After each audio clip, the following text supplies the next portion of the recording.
What's happening, guys? Welcome back to the channel. Let's talk about Obi-Wan Kenobi episode 3. Wow. So this miniseries, if I'm not mistaken, is 6 episodes, and I'm really glad that they're not wasting any time. They're giving the fans what they want. I have to warn you before I continue, spoilers, but what the fans want is Darth Vader squaring off against Obi-Wan. And that's exactly what we get. So in the last episode, Obi-Wan and Leia escape. They get on a cargo ship. It is revealed in the last episode that Anakin Skywalker is alive, to Obi-Wan's shock and horror. So we got teased with another encounter between the two. You just knew it was coming. It has to happen. Obi-Wan and Leia are headed to a planet called Mapuzo. It's a mining planet. Reva is on their tail. She just killed the Grand Inquisitor last episode, but I don't believe he's dead. We'll see what happens with that. Disney might be fudging with the canon a little bit. But yeah, Grand Inquisitor, I think we'll see him again. So on Mapuzo, Obi-Wan doesn't believe that help is arriving. Him and Leia keep trekking along. They come across a transport vessel with this weird alien dude. He promises to bring them to their destination. So they hop on board. Couple of tense scenes with stormtroopers. Finally, Obi-Wan is cornered. He has to act. The stormtroopers have him dead to rights, but help has arrived. The officer Tala is actually one of the good guys. She turns on the stormtroopers.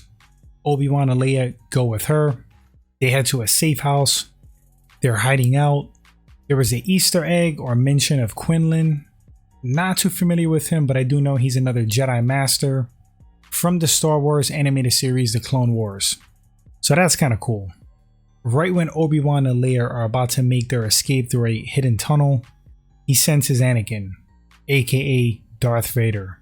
Seeing Vader, he tells Leia and Tala to keep going. He's going to catch up with them. He's going to try to buy them time. Here comes the face-off. Vader's going through the town, snapping necks, hurting innocent people, on the hunt for Obi-Wan on his tail.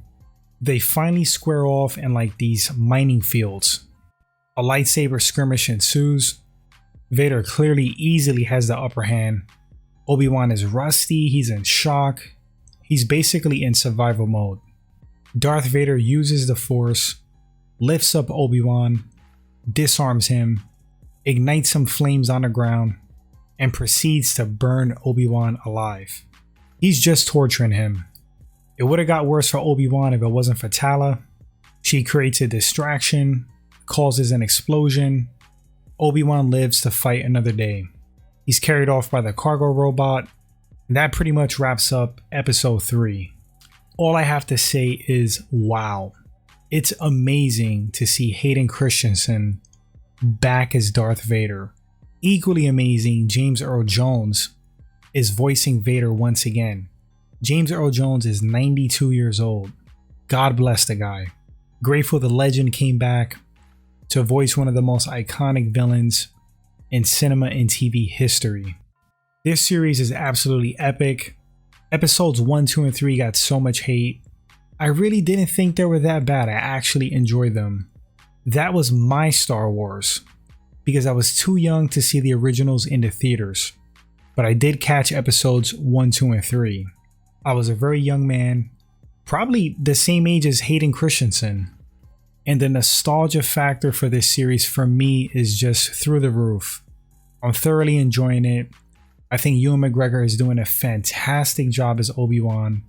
Seeing him older makes you feel like a type of way.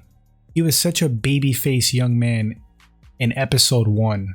Just legendary stuff right here, guys.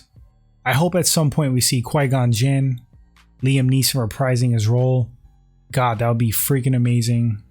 We might, they're teasing it. Obi-Wan, of course, calling out to his former master. We'll see what happens with that. I imagine if we see that, it won't be to the last few episodes. If I could touch on one thing, I think they're portraying Darth Vader wonderfully.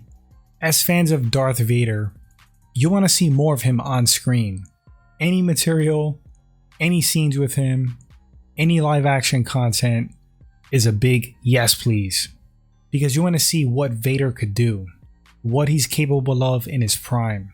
So cool to see him on screen. I imagine Darth Vader and Obi-Wan are going to square off again. Who's going to get the upper hand in that encounter? Obi-Wan kind of has to let loose. He's very rusty as a Jedi, not so in tune with the Force, but as the series goes along, going into episode 4, maybe he communicates with Qui-Gon, gets more in tune with the Force, develops more bravery, kind of conquers the shock of Anakin still being alive, and puts up a better fight against Darth Vader, a stalemate, or maybe he defeats him. We'll see. But guys, let me know in the comments section what you thought about episode 3. What do you think about the scenes with Darth Vader? What did you think about them squaring off again after so many years? Epic stuff, epic. Eager to read your thoughts, guys. Thanks for watching the video. If this is your first time at the channel and you enjoy the content, hit that subscribe button. Appreciate that, and I'll catch you guys on the next segment. Until then, take care, enjoy the show.